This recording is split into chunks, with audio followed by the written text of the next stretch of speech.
Welcome to the Hope Unlocked podcast. I'm your host, Kristin Kurtz, and I'm also the founder of New Wings Coaching. I help and empower wild-hearted and adventurous women of faith feeling caged and stuck unlock their true purpose and potential, break free from limitations, and thrive with confidence, courage, and hope. If you're curious to learn more about coaching with me, head to newwingscoaching.net and be sure to explore the show notes for ways to connect with me further. Get ready to dive in as we uncover empowering keys and insights in this episode. So tune in and let's unlock hope together. Welcome to the Hope Unlocked podcast. I'm Kristin Kurtz, your host. I pray this episode is like a holy IV of hope for your soul. Please help me welcome Lindsey Cooper to the show. I am so excited to have her here today. She is a mutual friend of Julie Novotny. I believe that's how we say her last name. So Julie, if you hear this, please, give me confirmation on that. But I'm so excited to have her here today. We had a chance to connect a little bit through social media and messages, and we talked a little bit before we got started here today, and I cannot wait for her to share what's on her heart. But before we get started with that, Lindsey, could you share just a little bit about yourself? Yes, so I am so excited to be here today. I am an Oregon, born and raised Oregonian. I own a dance studio called Identity Dance. I also am a party planner, wedding coordinator. I've been married 20 years, and I have 3 kids, and they are 19, 14, and 7. So exciting. I love just the multi-passionate, like in the things that you shared, like what you're doing, right? Mom, party, wedding planner, dance. Could you kind of back it up a little bit to share how you got into each of these areas? Yes. So when I was young, I discovered dance around age 13. At the time, I was a basketball player. I was actually on a traveling basketball team. I did year-round Oh, basketball. yeah. I was a short little point guard. My dad was my coach, and believe me, basketball was supposed to be my life. And a friend of mine from middle school invited me to a dance class with her, and I fell in love in that first 5 minutes. And then I remember continuing that class, and then um, going to my dad, both my mom and dad, right before I went into high school, and said, "Hey, I don't think I want to play basketball. I think I want to dance." And Yeah. my dad said, "Like hell, you're not." And Oh, my mom said, "Let's let her try."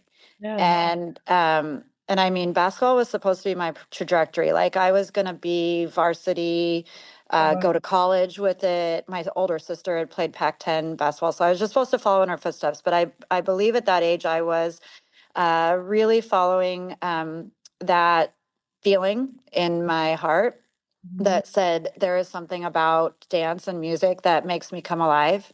Mhm. And so I just started to pursue dance. And the year that I entered my high school, they were coincidentally starting a dance team. So I got on that, and Oh, we kind of went from there. And then by my junior year, I decided that I wanted to make dance a career, but I wanted to dance professionally, like for an artist. Like Janet Jackson was my number one, but I was willing to settle for yeah.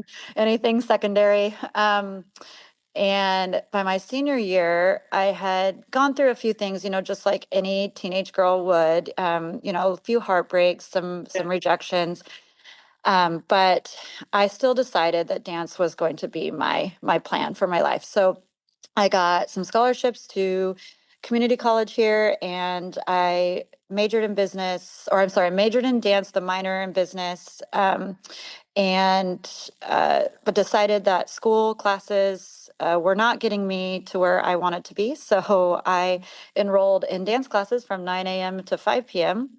every Mhm. day at LCC. And I remember the day my parents got my transcript and they said, "Hey, we're not paying for you to go to school just to dance." And I Yeah. said, "Well, that's really crazy because that's all I want to do." So there was kind of a disconnect there, but I was one of those people who just kind of did what I wanted. Mhm. And I just continued to try to pursue that life of dance. I tried out for Blazer Girls, which is, if people know Oregon, it's, the Trailblazer dancers. I tried out for U of O dance team. I did a lot of different things there, but I remember um, getting rejected from U of O dance team in particular. And I remember being so heartbroken about it. I decided to walk away from dance forever because I decided I just didn't have what it took to keep trying this, because there's a lot of politics in it, and there's also a lot of rejection if you really put yourself out there. So I decided to just work, and I dropped out of school. And through that, though, my heart was aching for things that made me come alive. So I decided to find that in partying. So I went a different road, took a little detour, and decided to become an avid partier because there was people and there was music, Yeah. and there was typically dancing. I got a fake ID. I started going out to the bars. I definitely was seeking. I was seeking music and life and the Yeah. things that made me come alive. Yeah. And it definitely took me on a road that I'm not super proud of, but I do make a joke now that I'm actually a retired party girl now, planning other people's parties. So I was getting life experience and job experience at the time. So I take that away from that season of my life. Yeah. And then around age 21, I had definitely come to a place where I was feeling stuck. I had lost a couple jobs that I really cared about um, due to my lack of responsibility and really just not being able to juggle both lifestyles. So my roommate told me about a job that she had done that was with a traveling businessman, and I would be making a lot of money traveling all over the US just as his personal assistant. And I said, "Great, hook me up. Like, let me meet this guy." He took me out to lunch. He was, very handsome. He was 15 years older than me, and told me all this. Um, Basically, sold me on the job and said that I was going to have the time of my life. Yeah. And before leaving, I said goodbye to my parents. And I remember my dad saying, "Keep your cell phone on." And he said, or this guy that I was going to be working for was with me at the time. And he said, "Oh, she won't be needing that." And my dad kind of gave a little look, and he's like, "She can always just use mine." And I didn't think anything of it. I was like, "Okay, maybe I'm not going to have time to be on the phone." I don't know. I was so naive. I just really did not pick up on that at all. Neither did my parents. So went on this quote unquote adventure. Everybody thought I was, leaving on this incredible thing. I thought I was leaving on an incredible thing. And not far into it, he took me out to dinner, got some drinks in me, and we had sex. And the next day, I called my roommate thinking I had made a really big mistake. And she goes, "Oh, no, that's actually just part of it." And I was like, "What?" And she's like, "Yeah, just try not to think about it." I was like, "Why couldn't you have told me?" Right. Like, what in the world? So I, again, 21 years old, raised in a really strict Christian home. Like, my life was a mess back home. I had nothing to return to. So for me, this was the best alternative. And I decided to just try to take her advice. But about 4 months into this, as you can imagine, I had lost every light that ever lit up in me. He turned out to be a very angry, volatile person who had a drug problem.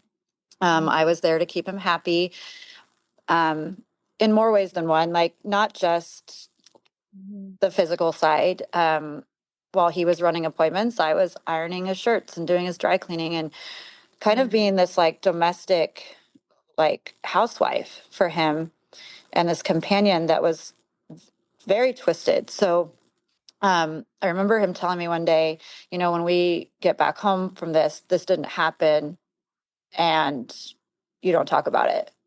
And I just said, okay, that's fine. And I Yeah. thought in my mind, yeah, I'm never talking about this. This has been so weird. Yeah. And then I remember, having been far from dance for at least a year, I was definitely not going to Mhm. church for Mhm. several months prior to this. Yeah. Um, Not that that matters. That just kind of paints you a picture of where I was at Yeah. spiritually. Yeah. Um, but I remember sitting in the car one day on this trip with him. I don't know what campus we were on. Oh, he sold stationery for colleges, like sororities and fraternities. So it was an actual job that he had, but Oh, really? my role was just a little weird. So I was in the car one day by myself, which I usually spent hours and hours and hours by myself.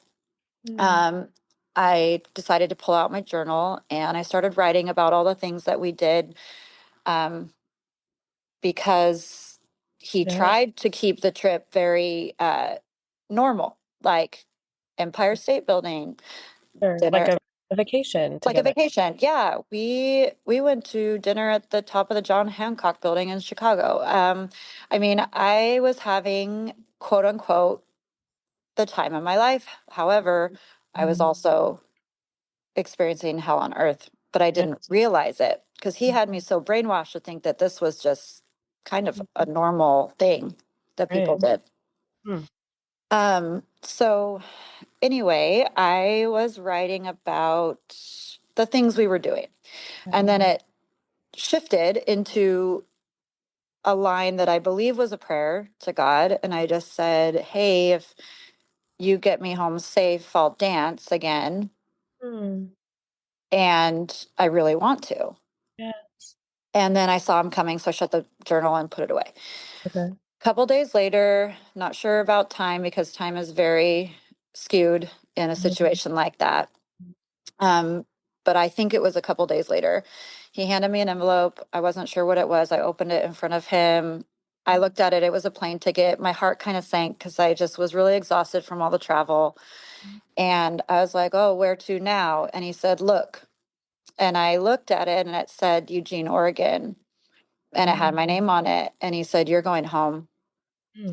And immediately I wanted to ask, did I do something wrong? Like, why are you sending me home? But I didn't ask questions. I just packed my bags and had him take me to the airport and came home and realized my roommate had actually let somebody else live in my room for 4.5 months and they had trashed the place. And we're talking nonstop parties and cat poop on the carpet. And so I came home to Oh, wanting my fair. bed so badly Yeah. and just like it was just darkness. Yeah. And so I went to my parents, Mhm. didn't really explain why I was there, but I stayed there. And I remember barely coming out of my room just to kind of go pee and eat food Yeah. once in a while. I remember that just being very dark. Eventually, I started working for my dad 'cause he needed an assistant. And that was good. I probably needed to be around him more than he realized. Yeah. Um, And then I remembered that I said I would dance again if I Yeah. got home. So Yeah. I found just a rinky-dink dance class at the local gym at 24 Hour Fitness at the time. And I walked in and the teacher immediately recognized me and was like, Lindsay, oh my gosh, where have you been? That kind of thing. And I just wanted to hide in the back. Like in that moment, just could not even look at myself in the mirror. Before that, I had spent almost 10 years dancing and I didn't even know how the class was going to go. I thought I was just going to be awful. I didn't Mhm. want to look at myself. Yeah. And I kept going, couple weeks in, and she came up to me and said, hey, I'm actually needing to give this class up. Do you want the class? Would you want to teach it? Yeah. And everything in me screamed no. Mm. And the words that came out were, yeah, sure. Oh, I love it. And so I just started teaching. Yeah. And I then from there got asked to teach at a local dance studio with no resume, no experience. They basically asked me if I like kids and if I like dance, and I said sure. And then I did that, and then all of a sudden I got involved with a dance group, and and then I created my own. So within 4 years of me saying yes to that class, Yeah. that silly little hip hop workout class, I had a full blown studio with 200 students or more. Sure. Uh, yeah, it was a wild roller coaster ride. Wow. Um, and and then you meet your husband, and then you start having kids, and you're building businesses, and you're doing everything right. Mm. And then years into that life, this Mm. life, I Mm. started realizing that I think I was I think I was exhausted, Mm. and I think that I was getting closer and closer to what they call like a soul death. Mm.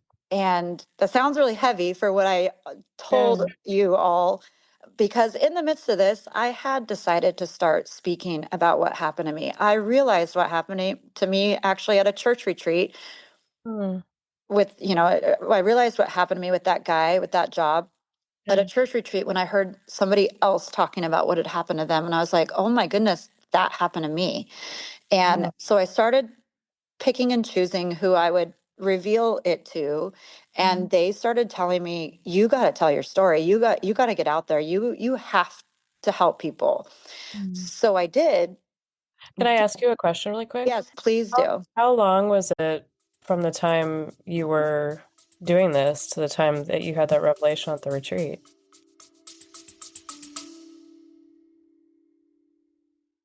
Ever hear something on this show that stirs something deep, like a nudge from God that there's more?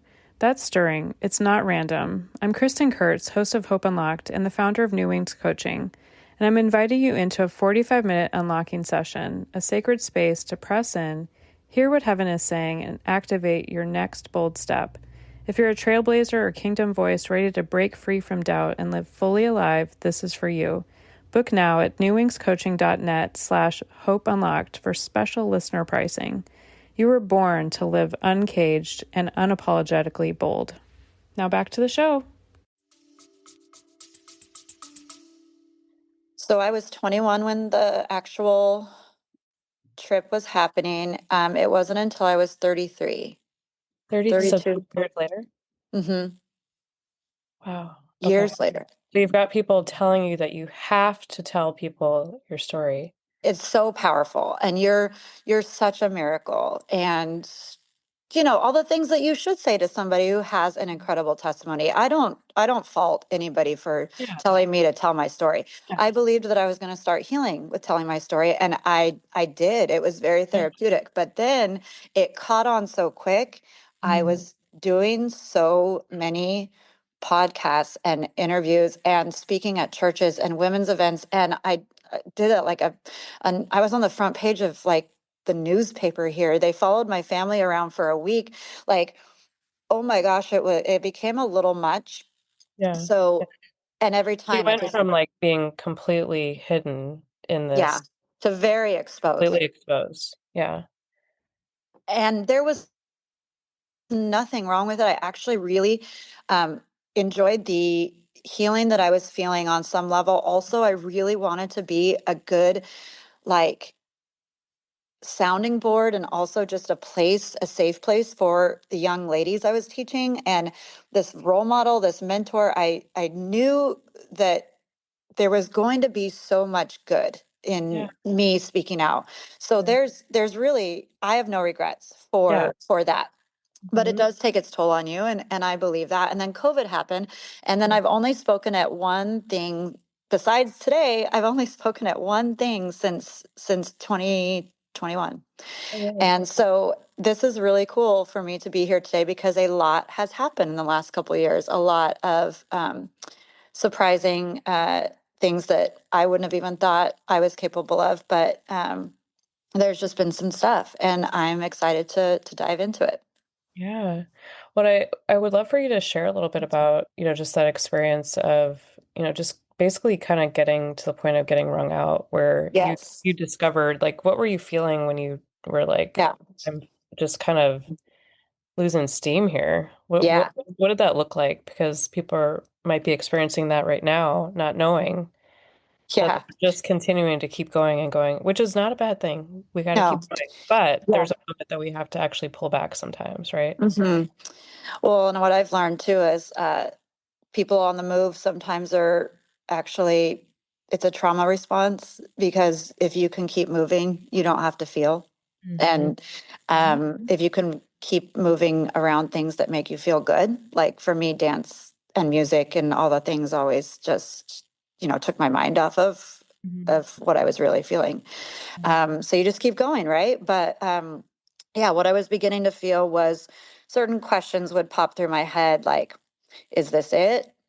Mm-hmm. Um, in a industry like mine, you can't always make everybody happy, but I try to build relationships with as many people as I can. And what's hard is when people leave or choose a different studio or whatever. Um, I started asking why. Why do people leave? Is it me? Mm-hmm. And then one of the biggest questions that we're still wrestling with, but that's why I'm here today, is am I still allowed to want more Mm-hmm. for Yeah, myself? yeah, Because ironically, my dance studio is named Identity, yeah. and there is so many layers to that word. I mean, I try to preach a message of you are not what you do. Mm-hmm. You are who you are, Mm-hmm. first and foremost. Yeah. Um, because I could break my back tomorrow and never be able to dance again. It doesn't mean that I'm not still Lindsey. Yes. And for the longest time, especially in the church circle, there was multiple Lindseys at our church, and I was known as Lindsey the dancer. Mm-hmm. And I took that on as an identity. Mm-hmm. And then you're a mom, so Mm-hmm. you're like Lindsey the mom, or Yes. Lindsey the wife, Mm-hmm. or Lindsey the party planner. Just all these things. The things Or you do. yeah, the Yeah, things you are frequency. literally Mm-hmm. doing. Yes. So then you start to question, if I didn't do any of these things, like if all I did was show up in front of somebody and say, I'm just me, I'm just sitting across from you as me, I have nothing to bring to this table, Mm. would they still want to be around me? Mm-hmm. Mm-hmm. And I think that actually women, especially in their 40s, because, I mean, perimenopause has a huge thing to do with it, but we won't go there right this second. You just really start feeling Mm-hmm. very deeply about a lot of things. And then at the same time, you start not caring about so many things. And Yeah, it's a very oxymoronic place to it is. be, Totally. because on one hand, you kind of want to burn it all down. And then at the same time, you are like, wait a minute, where did I go Yes. these last several years? Yes. And do I wake up in the morning actually excited about my life? Or do Mm. I wake up in the morning just needing to do what I need to do to A, survive, B, make sure everybody else is happy, or C, create a facade that looks really perfect on the outside, but is Mhm. not. Mhm. Yeah. So in those that you mentioned, what was coming for you the most over these last few years? Um, am I still allowed to want more? Yeah. And That means why do people leave? But I believe that the more that I discover how to love myself, that's not as big of an issue now. Mhm. But loving yourself is a very, very complicated and layered Mhm. like process as well. But I think, you just, I don't think as women we're allowed to be like to vocalize that we might be really tired of trying to do it all. Yeah. What did that look like for you to really? Um, yeah, it's so wild. I realized this was happening. I think I first realized it during during COVID when we were not allowed to do anything. And actually, I was holding two different feelings. I was really sad about that, really upset about that, frustrated with that, but I was also really relieved. Mm. And Mm. like I was given permission to rest, Yeah. and I didn't want it to end. Okay. But then I knew it needed to end because we needed to reopen our studio and reopen our Right. party business. And you got to make money. You have to work. I mean, and I know it's my Right. life work. So I'm not saying that I don't love it. I know it's my life work. But at the end of the day, I, at the heart of hearts, realized I think I was loving and serving people in order to feel better about myself. And I wanted to figure out what it was like to love myself. Mm-hmm. And it looked really messy at the time, but healing Yeah. is not linear. And I love all the stuff that's Mm-hmm. circulating in the world right now, and the generation that's coming up that really believes in healing. And I Yeah. realized that healing is 100% of the time, more often than not, maybe not 100% of the time, how about 99.9% of the time, the healing is way worse than the wound. Yeah. And for me, Mhm. it definitely was. I was in this place in my life where um, I felt so empty and forgotten and very disconnected that I ended up reaching for something that made me feel alive Mhm. at the time. And again, what the ironic part of that season was that it actually created like this hell on earth for Yeah. me. Mm. So it almost kind of takes me back to when, when you, even as a younger, you know, Lindsay, Yeah, who had to you're reaching for something else, right? yeah, Because I think you said it was a detour, right? yes, yes. Which we have these moments in our life that the detours can almost be like a dead end, right? Hmm. So we're looking for a lifeline or a road that's alive, but yet it ends with a dead end. Hmm. So what has that been like for you over the past few years since that moment, happened where you had this detour? Because you had that back when you were in your 20s. And I think we have these, wouldn't you say Yeah, we go through these? yeah. I And believe they're, yes, everybody. It's all different. cyclical. It's similar Yes. parallels. Like we were And I, talking before we started here, it's like yes. as women, we have different things that we go through. And I think the hard part is that some will look at maybe what I go through or you go through or what other go through and judge it. Yeah. And Because they that haven't was, been there. They haven't done yeah. it, right? Oh, yeah. And I remember just having a real huge lack of resource and growing up and making friends Mm. within the church and believers and all these things. I thought that that was who I needed to run to. And um, in that incident, or in that instance, I actually received more judgment than I did grace. And I own my mistakes. Like you know, I I look at you look at all the things that you've ever done that are quote unquote wrong. Mhm. And I say quote unquote because I know that there's black and white, Yeah, but I also know that there's gray. yeah. And I also believe that God sees you Mhm. in every choice that you make. Yeah. And there's really nothing that we can do to separate us from the love of God, right? But at that time, I felt like this is it. Mhm. This thing that I've done, Yeah. it's it's going to separate me. Mm. Yeah.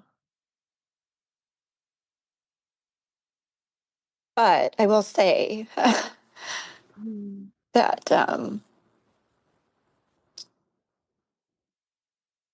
not all detours are dead ends. Mhm. Yeah. Yes. Because And you, there like the there are moment I so got on many. with you, I'm like, this girl is so alive. You are so alive. Well, that's good. um yeah, detours can actually be and wrong turns Mhm. can actually be right on time. Mhm. Yeah. And it does not excuse Mhm. choices. It Mhm. doesn't excuse the hurt that it caused. Mhm. But man, there was purpose in it, and Yeah. I claim that now. Mhm. And I believe that it did awaken me Yeah. because I realized I didn't love me, Mhm. and I was searching real hard Yeah. for something to feel Mhm. like that, Mhm. like alive. Yeah. And yes, I believe in God's grace, and I Mhm. believe in therapy, and I believe in whatever it is that gets you Yeah. through the day. But at Mhm. the time, I really needed a lifeline, Yeah. and I didn't get it. Mhm. But that's okay. Yeah. Um, I have learned to have grace for myself even when others withdraw Mhm. theirs. Mhm. Um, I also have learned, I think the biggest lesson, well, actually, there's lots of big lessons. There's big doozies out of this. Mhm. Um, I am not defined by my worst day. Mm. I am Say not that defined by my worst choice. I again. am not defined by not one thing Yeah. that I've done. Mm. And I don't have to clean up or get myself together Mhm. or be better or be more Mhm. just to make somebody else more comfortable Wow. with how my relationship with God looks. Wow. Where, so did you, I'm just curious, like these are like power words here. Like I'm sure you've spoken over yourself. Like Yeah. like mass like huge declarations because I can only guess. I call things a flip the script because the enemy lies to us all the time. 100%. So what you just said might have been a flip the script of a lie that came for you. Is that right? Yes, 100%. Yeah. Um, when I say I didn't think I was worthy of love, Mhm. I meant it Mhm. in that season. Mhm. Um, there were times where I thought that, maybe it, like if people found out, Mhm. and again, this is going to be a little vague because Mhm. I'm not quite ready Yeah. to Yeah. talk fully, That's okay. but Yeah. I There's do wisdom. know, I do know Mm. that the flip the script for me was, yeah, this is not going to define me. Mm. Mhm. I am worthy of the love that I was so desperately trying to find. Mhm. Um, and God saw all of it, Mhm. Yeah. and He never wavered. Yeah. He never left. As you're talking, I'm just thinking of like the prodigal son. Yeah, There's so many. Like, I think the thing about the Bible that I love so much is yeah, like he picked like the imperfect people, like for yeah. the disciples, for Oh man, the stories that are highlighted. boy, Like did he ever! it's not like they're all put together people, No, I mean, gosh, right? like every single person. My favorite story Mhm. is the woman who was caught in adultery and who just fell at His feet, and people were wanting to stone her, and Yes. Jesus just started writing in the sand, And the Bible never says what he wrote. And I love that because we don't need to know. Right. Because oftentimes we don't need to know what's going on between somebody and God and their process and the way that they're working it out. And on the outside, it may look real messy. Yeah. But what I've also discovered is that even people who say that they love the Lord and they want to minister to people, they're really afraid to get their hands dirty. And Mhm. Jesus wasn't afraid to get his hands dirty. So he got Mhm. down on the ground and he started writing in the dirt. Mhm. And he looked at that woman and then looked at everybody else and said, well, you who is without sin, cast the first stone. So any of you, basically what he's saying is any of you Mhm. that have never sinned before Right. can condemn this person. Mhm. And what I love about that is that as alone as I felt, as abandoned as I felt, as in that moment of feeling like, wow, God, okay, so what was this whole life for again? Like serving you all these years and picking friends that loved you and all these things, like, so that was, you're telling me that's a waste? Mhm. Like now I need the grace that I've been extending to people for years and I can't get it. And Mhm. then not to mention the shame and the unforgiveness that I had for myself and the people that it hurt, the people that were closest to me that it hurt, you know. So yeah, I mean, I didn't need any extra Yes. shame. I already carried enough for myself. Yeah. How would you, I think sometimes in me giving grace to other people, Mm-hmm. I don't always think that people, and even myself, I Yeah. don't always know how to come alongside people in their toughest moments. I mean, I'm similar to you. Like I kind of tout myself like a first responder. Like if there's a problem, like send me in, right? Yeah. How would you like, is there like a word that you would give somebody that, maybe they're walking alongside, best friend or what Yeah. have you, and the best friend like just needs them in this time of, crisis Yeah. in a Yeah. sense. Like how would you like help them to help you? Or Yes, kind of, I actually love this because I feel like I could talk about this a whole other podcast. No, yeah, we might have to have you back. yeah, we could do that. So what I believe that people need is for you to listen Mhm. and not judge. Mhm. And it has nothing to do with you. Mhm. That's the thing, is that you've got to listen to people and realize it has nothing to do with you. Mhm. Nothing. Mhm. Your relationship with God is not their relationship with God. Your experience is not their experience. What you would do in this situation is not what they are doing. Mhm. You're two different people. Mhm. So listen to them. Mhm. Even if everything in you is like, you did this to yourself, or Mhm. like every religious part of you inside is just like, this is wrong, this is wrong, this is wrong. Okay, then let it be wrong.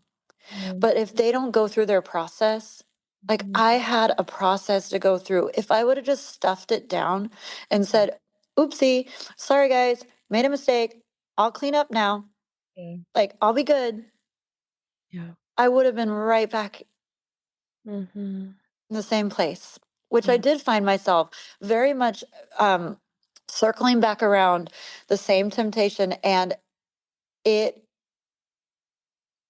it's heart wrenching because I felt like, gosh, there is no rule book for this. Yeah. Yeah. There's no rule book. I have a process that I need to work out, and I need to work it out. Mhm. And I need to know that you're going to love me regardless. Yeah. Yeah. And have you found people in your corner now? Like who listened to you through this process? Yes. I actually had a couple of friends that came into my life at the time, um, because it was kind of like a volcano that was erupting. And so sometimes when I would feel in front of somebody that I was safe, Yeah. I would erupt the volcano on them. This only happened twice, but the both times they said, and both people were not believers, by the way. Mhm. And they said, wow, how have you been carrying this, and what can I do to like just support you? And you know that this is actually like a symptom of a deeper like problem or issue. And at the time I thought, yeah, I'm the problem, I'm the issue, but really that's not what was being said. It's unhealed unworthiness. It's Mm. a lack of self-love. There's just all these things. You don't feel like you're enough. Like you just spin your wheels and spin your wheels and spin your wheels trying to be enough for everybody, and then you're just never enough for yourself. So yeah, there were definitely some beautiful women that have since too surrounded me. It's been, Well, and I it's love just the decent. question that you pose, like, and that they pose to you is like, how can I help you? Yeah, And second of all, like the fact that they brought to light that this isn't just like a surface level thing. There's a root cause, kind of like we could do like in the medical as well. Like when you're, experiencing something, it's not always just the surface level thing. There's actually a root cause behind things, right? always. And the fact that they brought that to light for you, Yeah, that just a huge revelation. yeah. And I would love to speak to somebody that might be going through something right now and just realizing that, maybe the people that they thought would be there for them weren't. I wrote this in preparation for today. It just said some people come into your life and remind you of a part of yourself that you forgot. They don't stay forever, but they show you something sacred. And sometimes that's enough. Amen. Can you read that again? Yes. Some people come into your life and remind you of a part of yourself that you forgot. They don't stay forever, but they show you something sacred. And sometimes that's enough. Hmm. That's so powerful. You have a book in you, don't you? I do, actually. I've started it, Okay. but I keep stopping, and I need to find like a prolonged period of time I can just go away and just get it all out. But my biggest message that I stand on today is that we are all still becoming. There Yes. is no definitive like, hey, once I get to this, I should be have arrived, or you know midlife awakenings, all these things. We are all still becoming. And I've always gone through my life thinking I might be too much. And Mm. now I'm embracing that. And I'm like, exactly. Say And that again. I went through a lot of my life thinking I was too much and being told actually that I was too much. And now I'm responding to that with exactly. That's exactly period. Yeah, exactly. Period. There's no other words after that. I mean, And come on. um and that's not a wall that goes up in me. That's literally like me owning, saying, if I'm too much for you, that's fine. Then that just shows me your capacity to handle what I bring to the Wow. table. Um, and my favorite quote in Alice in Wonderland is the Mad Hatter says to Alice, "You've lost your muchness. Mm. You used to be much muchier." And I just love that. I love that. I think we need to stop hiding Mm. who we are just Yeah. because we're afraid of how people will receive us. Mhm. I've actually discovered in the last couple of years that I love to crack jokes and make people laugh. And um, that's something that I just think that is also in part of how my delivery will be. Like when I write a book, when I speak, and that's something that I think I used to be embarrassed about. Um, Really? yeah. And Yeah. it's so wild, and yeah, I just think that women ultimately feel like there's something wrong with them if they're coming like unraveled, or if they're just questioning, or they're just having a hard time with where they're at or feeling stuck. I mean, the list can go on, but I just would love to say to that person, you're not broken, you're actually becoming. Mm. And you know, for me, I realized there was sometimes people would be like, okay, we need to get back to who you were before. And I was like, but Mm. that's not who I want to be That's true. anymore. Mm. That version of me was never the final one, Mm. Mhm. always becoming. God is still writing my story, your story. Mhm. We're not too late. We're Mm. not too far gone. We're Mhm. not too tired. Well, Yeah. we might be tired, but Sometimes. that's okay. Like the other day, I put my eggs in the toast oven and I put my toast in the microwave. And Well, I that's was like, well, this is going to get me nowhere except for possibly setting the kitchen on fire. So we're yeah. going to We're gonna flip the script we're there. going to chalk this up to the right now I'm just tired. Good. Good. Yeah. Well, hopefully you haven't done where you were on the phone with your husband and you Yeah. put them where your phone was. Oh, I've done that multiple times. Okay, we're not alone then. Yeah, we're not alone. Okay. Um, you know, I realize, because there's moments, when it gets really bad, it gets really bad when you're feeling alone and abandoned. And we're talking like, I want to speak to the person that literally feels like they want to quit and not just throw in the towel. They want to like not live Yeah. anymore because there's a very, very real and present darkness that Mhm. will come in and tell you that what you've done is unhealable. Yeah. It's you can't get back to the way things were. Um, you're too much, Mhm. and Not enough is not enough, that's the and other that one I hear a lot of. everybody will be fine without you. They would be better Mhm. without you because I was there, and I was there just as recently as this last January, like January 2025. Oh. So, you know, this ebbs and flows. This comes in, it goes out, it comes back. Mhm. But I think I have a better version of me to stand up to it. But what I would say is when you feel like this, because your thoughts will run rampant and you will be trying to grasp at anything that feels like something that's going to release Mhm. these things, that these thoughts that are coming, that what seems like from out of nowhere. Mhm. um what you need to do is you need to breathe. Mm. And I won't say things like count backwards from 10 or go stand in the grass or look around you and see if you can name 5 things that you see. Those are all very, very good tactics for somebody who's having a panic attack or having an anxiety attack. But when those thoughts come in where like, it would be better if I wasn't alive, I think you need to remind yourself that you've made it through your worst day. Yes. And that means there's still more on the other side. You're still becoming. Lindsay, that is like breathing that in. Like, would you say that over yourself? Yeah, I had to multiple times. Wow. Wow. Yeah, I remember much to some people's dismay because I didn't really tell anybody where I was going, but I was having that kind of a day.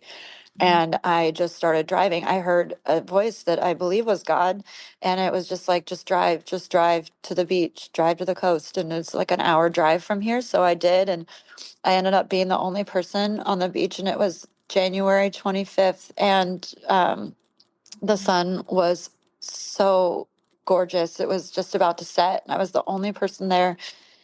And I just sat there and I just watched it. And I realized that I heard that was God telling me in the car to go.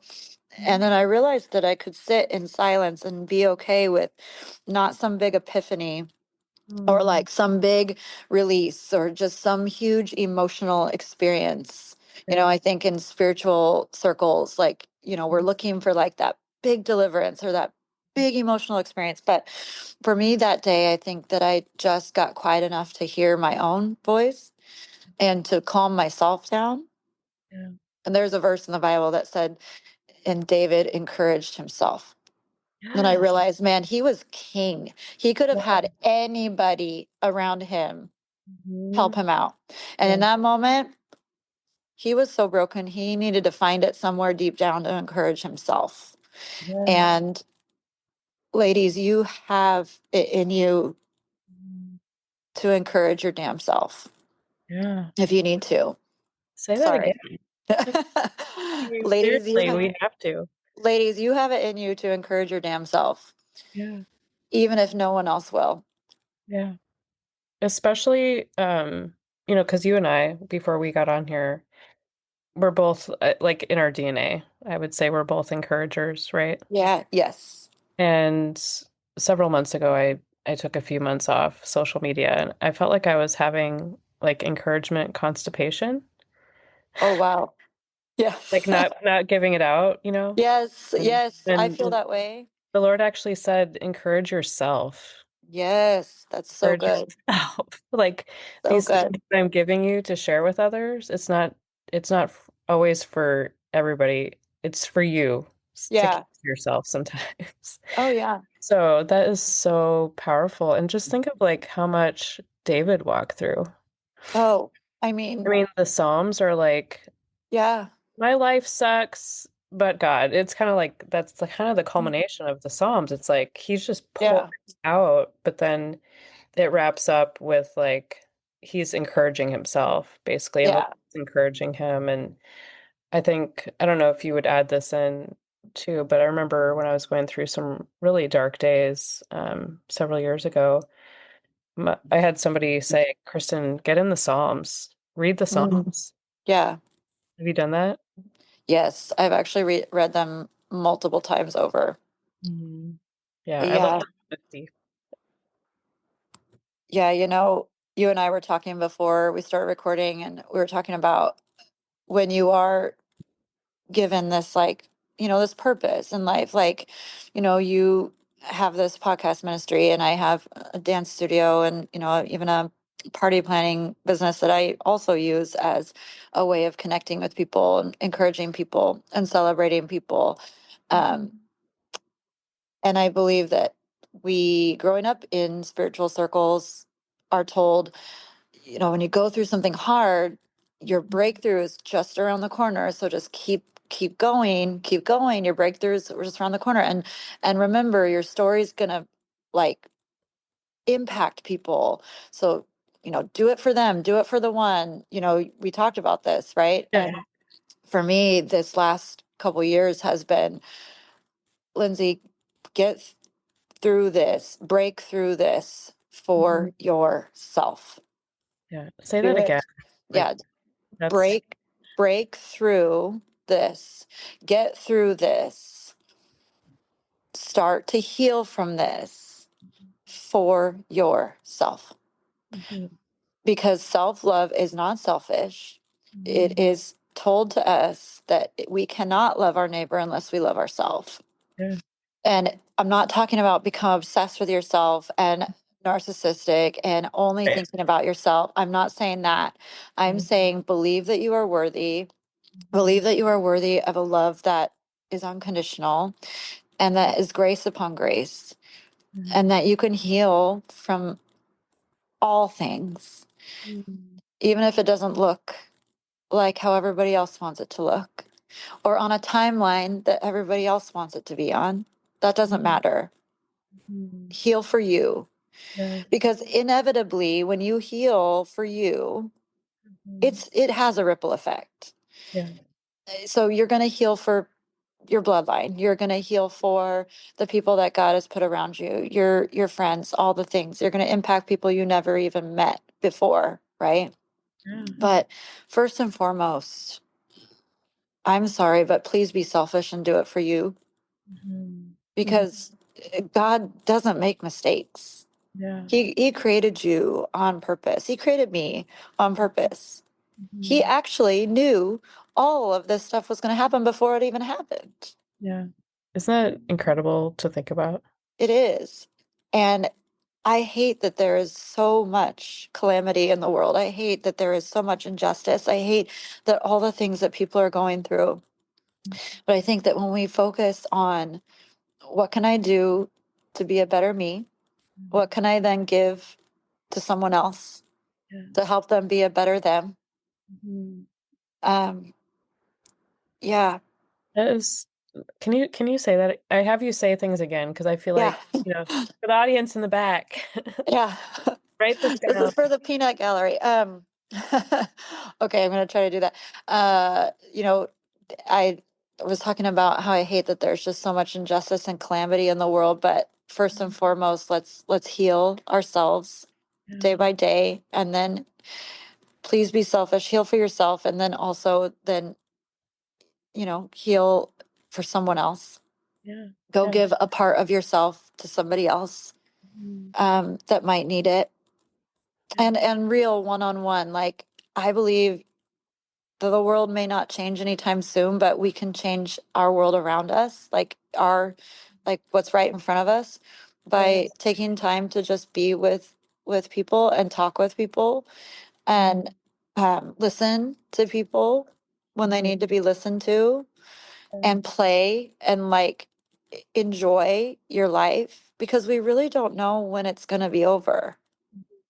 yeah. um we we don't have a timeline for when our number is up, so enjoy Mhm. enjoy even the really messy, healing, chaotic Yeah.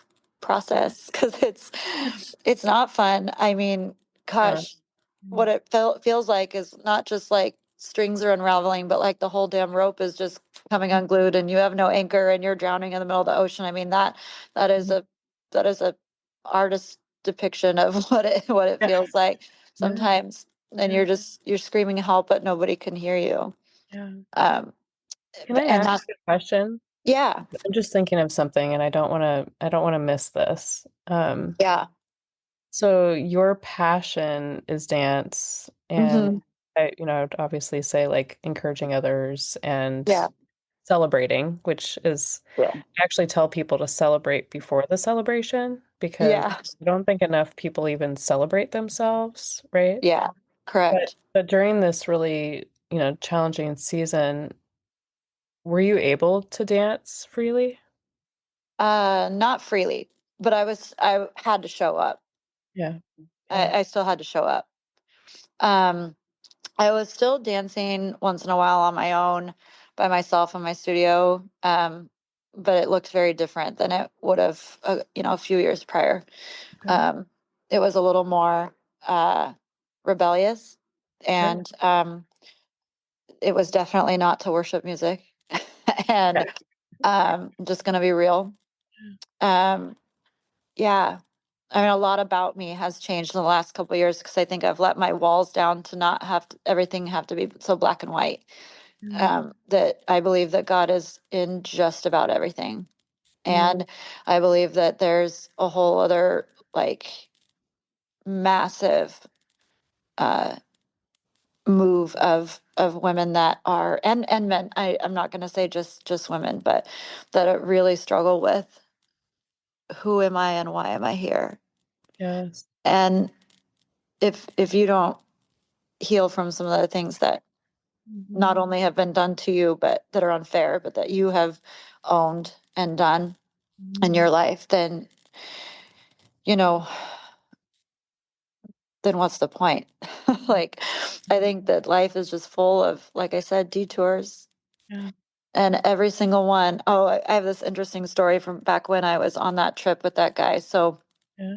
I mean, so many hard things on that. And I'm not going to discredit any of that. But there was one time where one of the expectations I had was, or that he had of me, was that every time we came to a new city, he would give me the keys to the rental car, and he would say, "Go get lost."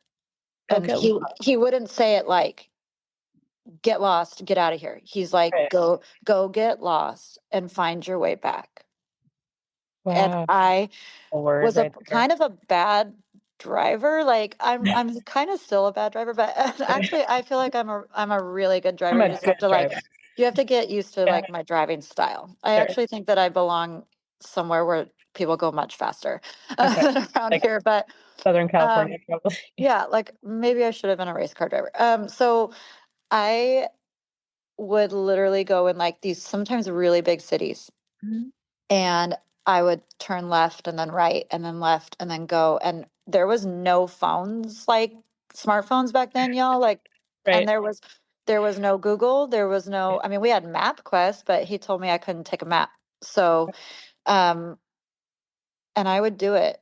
And I'm telling you, I have like a crazy gift now for reversing things. Like anywhere I'm anytime I'm anywhere, I can remember how we got there.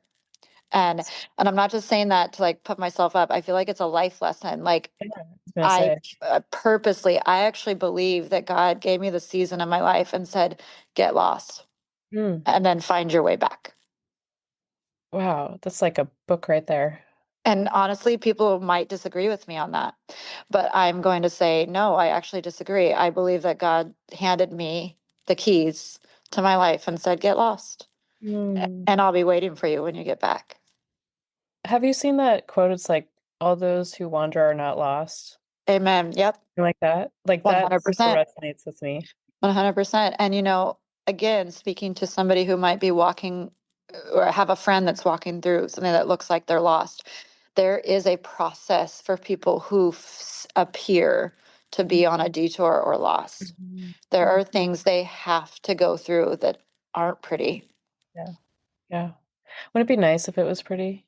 I don't, Oh, I it's would not, love it's that. not though. So like I saw this thing, and this is gonna be a little like maybe this is a little TMI, but I love stuff like this. So Yeah. it's like this meme that said, "Can't our period just be like 45 minutes? Slough it off and be done with it already." Like Oh, that's what I yeah. feel like Yeah. about life trials. I'm like, okay, I've got about 30 minutes where I could dedicate to get this in and out. But Yes. Can we make an appointment and be yeah, in and out? yeah. And I'm telling you, this might be funny to some of you, but during that season where I was still having to like show up, but nobody knew what was going on. And truly, I mean, I haven't like been completely forthright this time around, but um, I mean, gosh, there I was having to schedule my own breakdowns. Like I'm like, okay, tonight I think I'm gonna have some time by myself where I could actually like break down if I wanted to. Wow. I That's mean, that's so powerful though. yeah. Like to be able to allow yourself that space because Yes. I don't know about you, but if you've ever had things that you've grieved over or maybe a loss in the family or something like Yes. Oh, maybe like 100%. maybe like me, you've just kind of compartmentalized it and kept going. Yes. And then realized later down the road, I didn't grieve that, and now it's coming up 25 years later. Oh, yeah. Yeah. Oh, grief is fascinating to me. I don't like it. I don't like it when people are grieving. I have a friend right now who just lost her husband. Um, he got sick and he was taken within a week. And I look at that and go, how do you even begin to start grieving? Because there's just so many questions. Like, Yeah. but I told her, feel every single thing that comes to you right now and in the like forever, because if you don't, Yeah. there won't be any, like, I didn't say there won't be any chance of healing. It's just something like you've just got to feel it all, and you Mhm. don't question it because Mhm. the feelings are necessary and they're Yeah. human. And I mean, gosh, Jesus wept. Mhm. I mean, God freaking created these emotions. Like I just believe in all of them, you Yeah. know. Yes. Are you a feeler too? 100%. I'm like, Yeah. this is part of Yeah. part of my downfall, actually. I'm empath through and through. Yep, me too. I've had to learn how to harness it. And Yes. maybe on the next time when you come on, we can talk more about that. Yeah, I would love to because I've learned a lot being an empath and what that means for me versus what it means for other people. Yeah. And my expectations or how I need people to show up for me is not necessarily how I would show up for them. And Mm. it's a really hard place to be. Mhm. Um, yeah. But yeah, this has been awesome. I believe that, all those ladies out there that are Mhm. might be going through, what they would call a midlife crisis, turn that around and say midlife awakening, because it is, it can be one of the most empowering things Yeah. in the Yeah. world. I mean, we're all still becoming, right? But I love now, that. I just, eat carbs without apology, and I don't entertain nonsense unless it's my own nonsense. Right. So, My goodness, you can look back on so many of these, moments in our decades of life and be like, wow, I've come so far, right? Lindsay, yeah, so far. yeah. And Yeah. say that to everybody who's listening, like just look back. I sometimes have clients kind of dissect their life in like decades. Yes. Look back at like how much you've made it through, kind of like what you talked about, like, I've made it through. I've Yeah. made it through. Lindsay, as we Yeah. close today, I just, as you know, I love to just imagine one person who's listening in today. Is there anything else that you'd want to speak over? Usually it's a woman. Uh, Yeah. and then would you pray us out today? Yes, I would love to. Um, I would think my last thought would be, so I'm just looking over this, see if I something jumps out at me. What's so funny is that when you said this is raw and unedited, I'm like, okay, well, I'm still gonna have notes. 'Cause Perfect. I'm a planner. Wonderful. I love Um, I think number one, forgiveness starts with you. If you can't forgive yourself, then that's a ripple effect. Once you start forgiving yourself, um, you can really do anything. And then, grace for yourself as it. well. And you are not defined by your worst day. And I'll leave you with this. You are absolutely enough. In Mm, fact, you're more than enough. You mm. need to get your much, muchier back. Love it. That's Okay, let's pray right. out. Yes. God, we just thank you for this time. We thank you for every single person listening. We thank you for those that are grieving. We thank you for those that are in the middle of what looks like an unraveling mess. We thank you for those that have made choices that are quote unquote wrong. Um, we thank you for those that are listening right now that don't know which way to turn, feel like they've gotten lost. But God, I just ask that you would give them a picture of you just waiting for them to come home, and that maybe they're lost on purpose because right now they're needing to take some lefts and some rights in order to get back to where you are. We thank you, God, for every person listening that might be just struggling with their identity, with who they are. Some that are struggling quite possibly with the thought of giving up. We just ask that, God, that you would just give them the strength to make it through today, and then enough strength to make it through tomorrow, one step at a time, one day at a time. We thank you for your love and your grace, even when we don't deserve it. We pray that that today, because of this story, because of what you've done in my life, that quite possibly one person might make the decision to love themselves more and therefore be able to love others too. We thank you just for Kristin and her saying yes to what you're doing in her life. We thank you, God, for just protecting all of us. I pray, Lord, that we can continue to look to you, look to you when we're not feeling like we're enough, and that even if we don't feel you or hear you, that we know that you're there, and we trust that you're there. And I pray these things in your name. Amen. Amen. Lindsay, thank you so much for coming on. Definitely you're You're coming so back. welcome. Oh yeah, I'm If ready. people want to get in touch with you, what would be the best way Yes. for them to reach out to you? So I have all the social media handles. I'm at underscore Miss Lindsay underscore on Instagram. I have Facebook, Lindsey Cooper, just search me up. Identity Dance Company, the one in Oregon, not Yeah. anywhere else. Um, and then Identity Events and Entertainment is my wedding coordinating and party planning business. Yes, please connect with me. Tell me if you listen today and you want to talk or need encouragement, because I would love that. Um, I definitely went into today thinking, okay, I'm not going to talk about that, and I'm not going to cry, and I'm not going to do all these things. But, Yeah. sometimes there's just other plans. So I would love to hear what, the aftermath is on that. Yeah. Or Yeah. if you just want a really like hype girl in your life to like pump you up, I can do Love that too. that. You're amazing. I will be Well, sure to thanks. add all of Lindsay's contact information in the show notes too, if you didn't catch it. So you can head to the show notes and find her info there. Thank you so much for being a brave voice who's setting so many free. And as I You're say, it's so welcome. ongoing.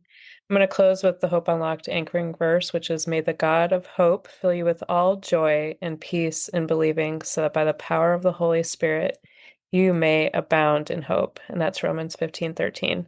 So thank you, Lindsay. It's been You're amazing. so welcome. I will see you guys next week. Bye. Thank you. Bye.